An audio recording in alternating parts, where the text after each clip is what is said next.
Hello, welcome to the DMX Wrap-Up Show. I'm Billy Rainford for Direct Motocross. It was round 4 of the Canadian Triple Crown Series MX Nationals at Gopher Dunes. It was right after the one-round single main event round that they had. You can watch our little highlight show there where I speak about what happened on that on the channel as well, so you can find that. But Sunday they were back at it. When I left on Saturday, I spoke with Dylan Kalin, who works at Gopher Dunes, and he said to me, well, we're not going to be grooming. We're going to groom the jump faces and some of the tricky, sketchy, rutted areas on the jump faces, but we're leaving the track as it is. I kind of thought he was joking, to be honest with you. I mean, we were going to come to a Motocross National at Gopher Dunes in the morning, and it wasn't going to be groomed. That was going to be tough. I knew that. Plus, I knew we were in for a lot of rain, so I was actually surprised when I got there in the morning, stepped onto the track, and said, "Wow, they really didn't groom this." So anyway, it was an extremely rough Gopher Dunes year. We didn't have the heat and humidity, so the riders got lucky there. I mean, I can't even imagine what would have happened had it been 32 degrees, 95 Fahrenheit, 90% humidity that we get quite often there at the Gopher Dunes, in July there. So the riders got lucky that way, but it was tough. Yeah, so we got there was some drizzle. It didn't really stop drizzling all day. In fact, sometimes it was raining, other times it was just drizzling. So it was a bit of a nightmare that way, mostly for the guys with their goggles. I mean, goggle maintenance was a problem. Some guys were fogging up, guys had to take them off. The last thing you want to do in the sand, in the rain, is pull your goggles off. I mean, that's a tough thing to do, but you're forced to, because some guys' goggles were fogging, some ran out of tear-offs, roll-offs, whatever. And a lot of guys had the visor extensions on. Some guys, I'm surprised, some guys in the top teams didn't actually add things to their visors. I was a little surprised by that. So I mean, even when you take your goggles off, if you're forced to, you at least tip your head down and stop some of that sand from getting in your eyes as best you can anyway. Right now, so we'll talk about the 250 class. It is definitely it's a Piccolo, Ward, McNabb, Sinai battle at the front. I mean, these guys are fairly close. It's really close at the very top. I mean, it's tied actually going into Sandali this weekend. Jake Piccolo and Tanner Ward are tied with 166 points as we go in. Ryder McNabb, the youngster, is only 2 points back of that. Behind him, Darian Sinai is 13 points. And Marco Canella, who many of us picked to get through this and probably call this year his championship 250 year, he's had some problems. We'll talk about that. He's 44 points down now as we head into Sandali for round 5 this coming weekend. Behind them, youngster number 50, Julian Bennick, is 53 points behind that, and we'll talk about him because he had a stellar day here at Gopher Dunes. But let's take a quick look at some of the things that we noticed there. Way back, number 44, Talon Unger. I talked about him last night in the Saturday breakdown of the races. 34th, he took off in this first. I mean, he's coming back from a concussion. He says he feels okay. His chest is sore from the ribs and everything. Did as usual, took off first in the sight lap, always gets out first. I like to see that. Unfortunately, he went down in the first turn in the first moto, and the day didn't end up well for him. But kudos to him for trying. I mean, this kid, you got to give it to him for the effort he's putting in. Moving up through these things here, another troubling day for number 13, Jeremy Mackay. He was way back, moved his way up. He passed the entire first moto up to 15th, so it was a great ride by him.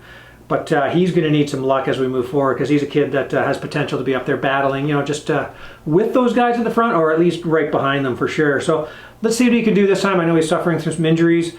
So unfortunately he had a DNF in the second moto, so he was back in 17th. Hopefully he can get things under control. I thought Guillaume St. Cyr looked pretty comfortable. It was his first time we saw him, so good to see him.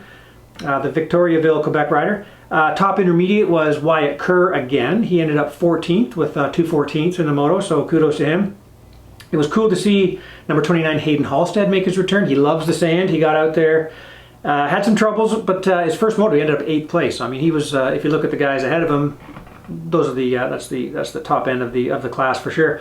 So good for him. 16th in the second one, so obviously could have done better in that one. But he ended up 13th overall. I'm going to give William Crete, number 36, man, hard charger. He was dead last off the second moto. Worked his way all the way up to 12th on the roughest track you have seen. I mean, it was rough. So good ride for William Crete, the number 36 rider, also out of Quebec. Let's see, moving up to Quinn Amiot. He went from last. He was down in the first moto as well, from last place all the way up to 11th in that. So again, that is a hard charge move from him. Good to see the number 19 Quinn Amiot up there doing well. Seventh in the second moto, so a strong second moto for him. So good for him. I'm also very impressed with Daniel Elmore, what I'm seeing from him. He seems to be the kid that's right, the next kind of guy. I mean, he's going to have his breakout ride and break up into that group, kind of like what we saw Julian Bennick do here. We're going to have to see him get a good start and see what he can do if he can run the pace up there with these guys. He was actually 9.8 for 8th overall, so a good ride there again from the number 39 rider out of Telkwa, BC. That is up there in BC. So for a kid to make it up into pro, and man, there's kudos to his parents for the driving they obviously did when he was younger. Sam Gaynor was 7th with 7.9. I liked what I saw from Sam. He looked a lot more aggressive, I thought, this weekend. Looked better, so good for him. Julian Bennick, like I say, again, pulled a whole shot in the first moto. Stayed up there for a while. I don't think we could expect him to stay up there with the top guys, but man, he looked good. Wasn't able to stay up there with them. 6.4 though, so in the second moto he's up in 4th place for Julian Bennick. So I mean, that is incredible for that rider out of Mission, BC. So 6th for him. Ryder McNabb ended up 2nd in the first moto. He was leading. He actually went off the track. I didn't quite see it, but he had some troubles while leading, went off the track, lost position, ended up 2nd, went 2.6 for 5th. Now he is in 3rd place, only 2 points out. So that youngster there, I mean, watch for him to keep getting faster. Let's just see, 4th place, Tanner Ward. He was also in the second one. He went 3.3 for 4th overall.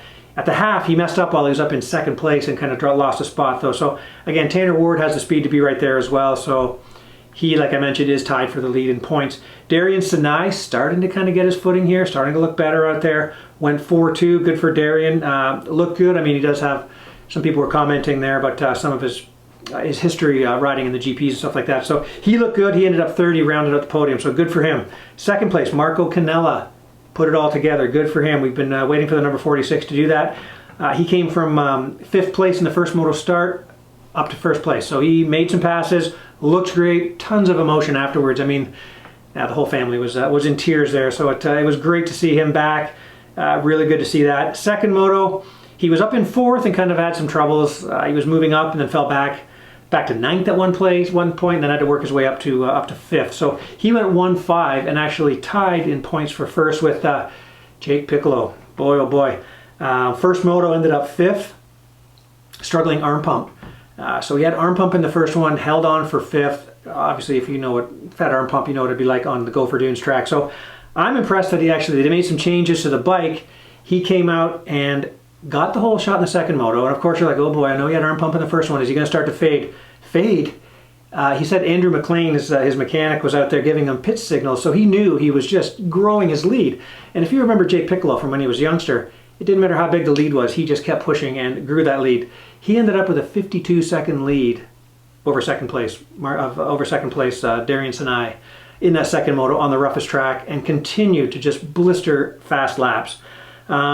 I said it to some people that were there, we were talking, like, I don't remember a dominant ride like this in the 250 class. I don't remember anybody winning by 52 seconds.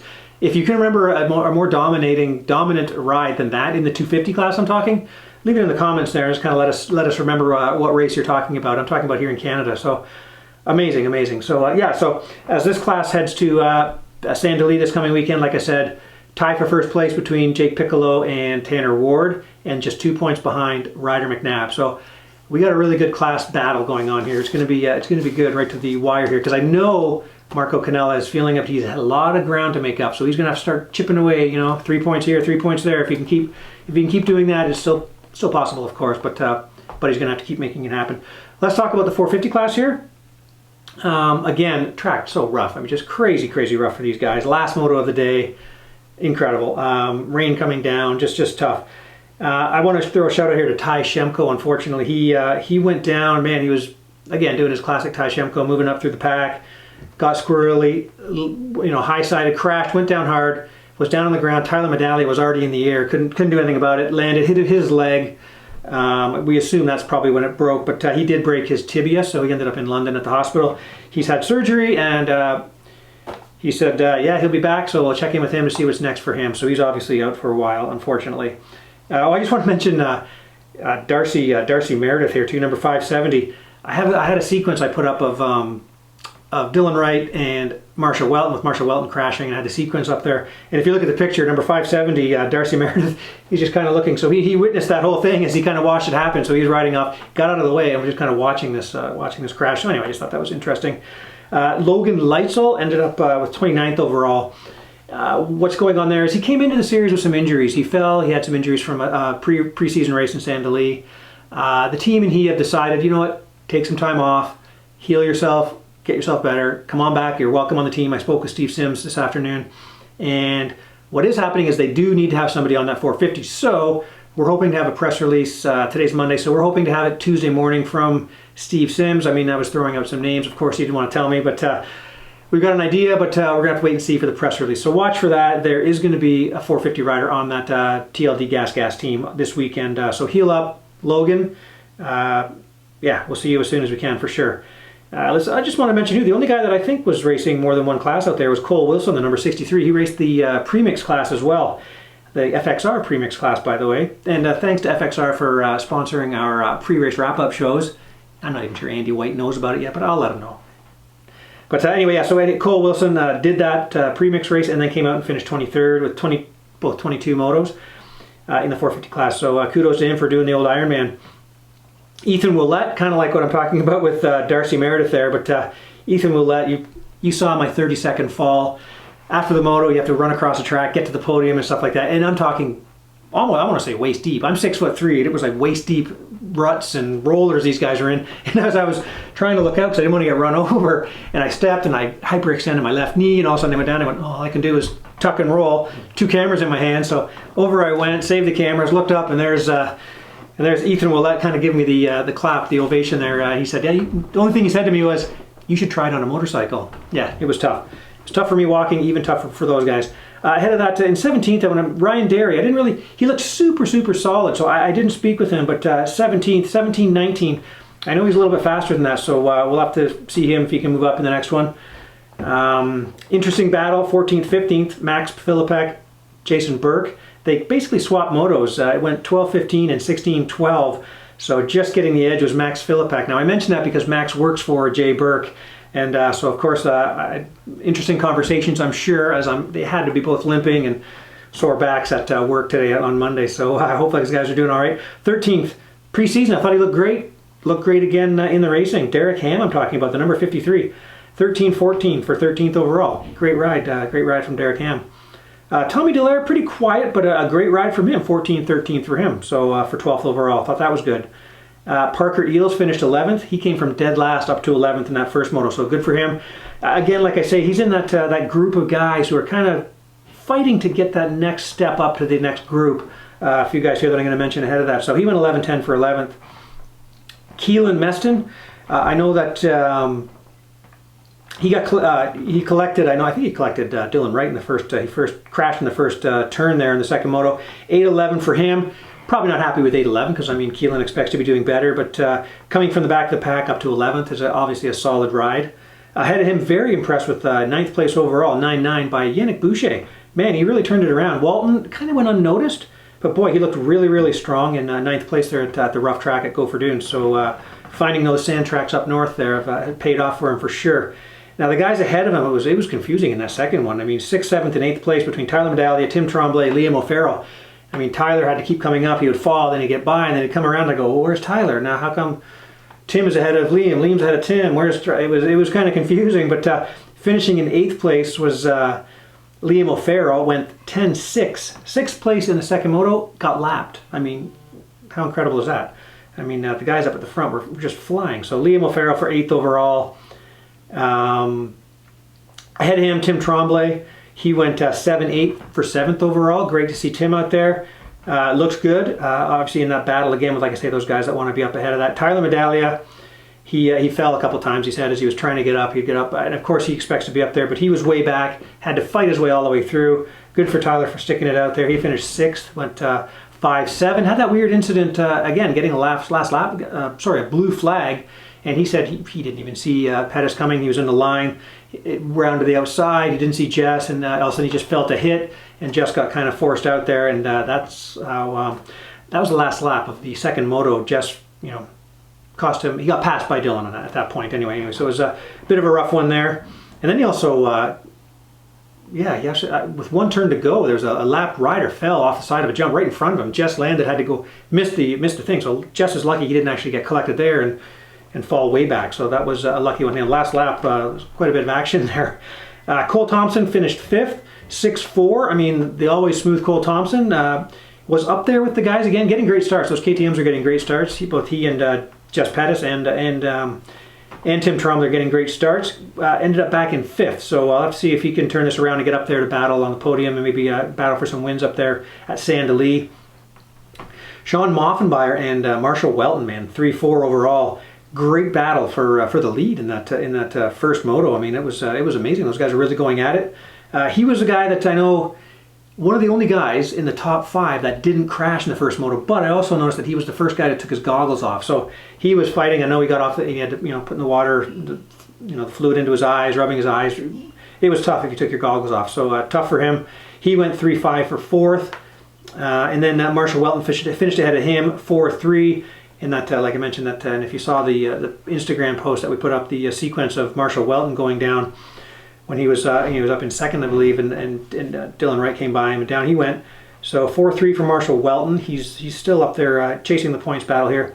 Jess Pettis 1-2, swapped wins with Dylan Wright, who took the overall with a 2-1. Interesting that, and I didn't even see it because I'm on the side of the track trying to follow what's going on, trying to capture some images and things like that. Jess was leading, crashed hard. I don't want to describe the section, but coming along, crashed, landed on his back on a braking bump. I overheard him saying something like, man, he's surprised he didn't break his back. Like he hit really hard. Got up, came back and won the moto. So I mean, man, Jess Pettis is doing great in the 450 class. 1-2 for Jess for 2nd.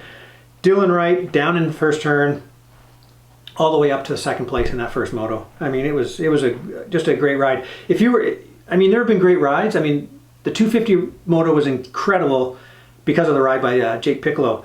The 450 class was incredible just because of guys coming from the back, swapping leads, going down, getting up, chasing back up. I mean, if you get a chance to watch it on the Flow Sports app, do so because it was incredible. That was some of the craziest racing ever on one of the roughest tracks I've ever seen.